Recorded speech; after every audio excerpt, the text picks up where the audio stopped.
Уважаемые зрители, мы находимся в уникальном месте в лаборатории отдела изучения мамонтовой фауны Академии наук Республики Саха-Якутия. И сегодня вашему вниманию предоставим уникальный материал о находках, которые появились именно благодаря якутской вечной мерзлоте.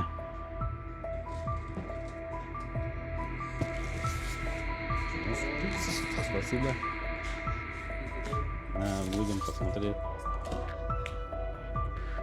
Так, нашли его в 2020 году в бассейне реки Кубадяриха. Местные жители — это Лукас Андрей Юрьевич и Слепцов Алексей Алексеевич. Они нашли его на берегу реки. Он как бы вытаил на берегу и передали нам для изучения. Это первая находка в мире.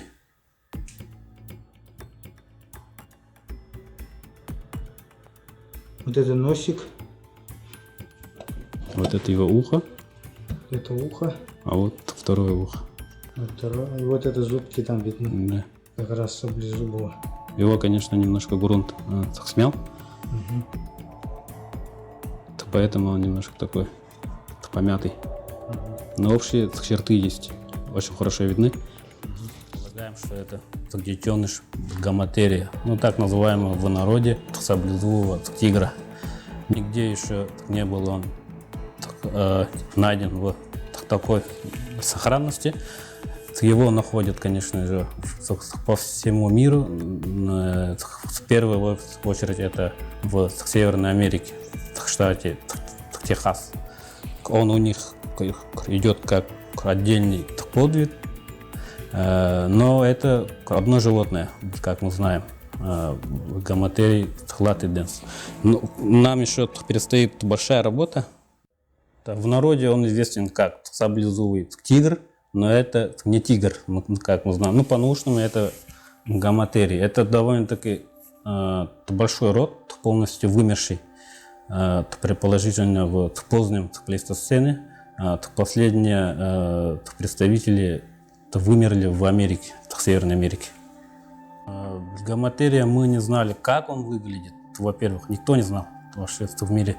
Остались только скелетированные останки, это многие фрагментированные. Это вот первая находка, которая покажет миру в действительности, как они выглядели. Раскроет, так сказать, большой секрет природы. Оказывается, он выглядел совсем иначе, как мы предполагали. Что мы знаем еще о гаматериях, что это довольно-таки узкоспециализированный хищник, чисто на мегафауну. Считается, что он охотился на детенышей мамонтов, носорогов, бизонов. И поэтому приобрел в ходе эволюции уникальные качества. Детеныши же могут поменять окрас или как? Или это так останется? Он конечно, там многие млекопитающие меняют окрас, по мере взросления. Возможно, они бы могли поменять, но имеем то, что имеем. Но он был явно темно-бурого цвета. Крупных хищных млекопитающих с позднего плейстоцена, начиная с росомах и заканчивая, допустим, пещерными львами, гаматериями, с бурыми медведями, тоже спелоевидными. Их находят не так часто, но встречаются.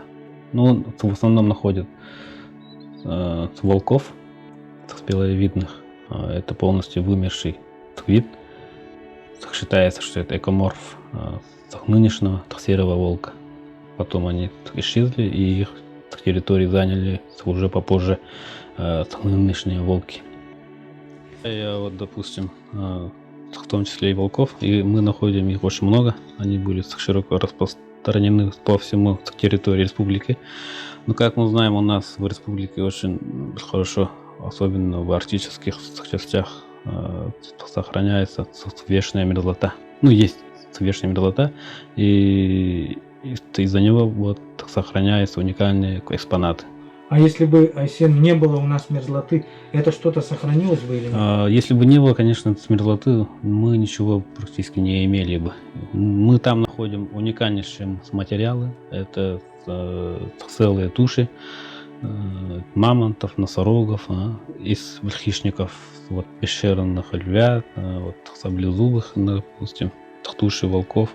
Все это сохраняется из-за вечной мерзлоты.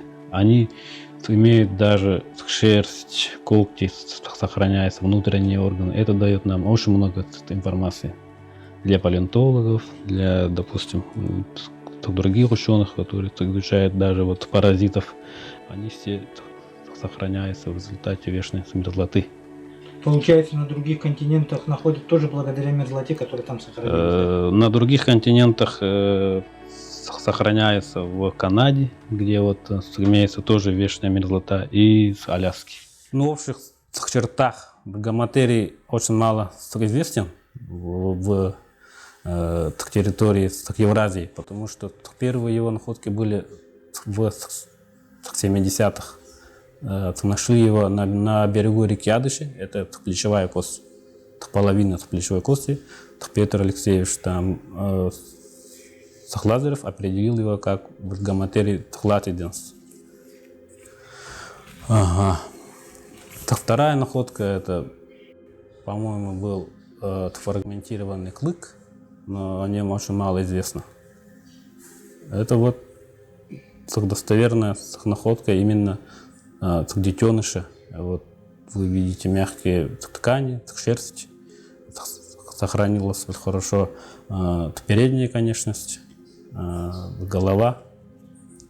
Мы предполагаем, что возможно есть, и если его детально рассмотреть, какие-то могут быть сохраниться внутренние органы.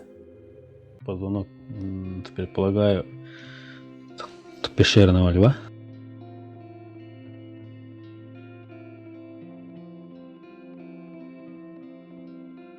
Многие знают, что были найдены и пещерные львята на берегу реки. Вот этот тоже был найден на берегу реки. Лично я предполагаю, что, возможно, в то время происходили какие-то, скажем так, региональные потопы. Может, резко выходили, затапливали большие территории. И таким образом, возможно, он и погиб в своей норе. С коллегами из Москвы планируем выпустить научную статью, провести, конечно же, в первую очередь, это ДНК-анализы, сравнить с другими находками, допустим, с Европы, из Америки. Это было бы здорово. Потому что мы предполагаем, что это вид Манлатиденс, а есть еще, насколько я знаю, на территории Евразии где-то 5 видов бригаматериев были распространены. И это позволит нам выявить, возможно, расселение вида Латиденс.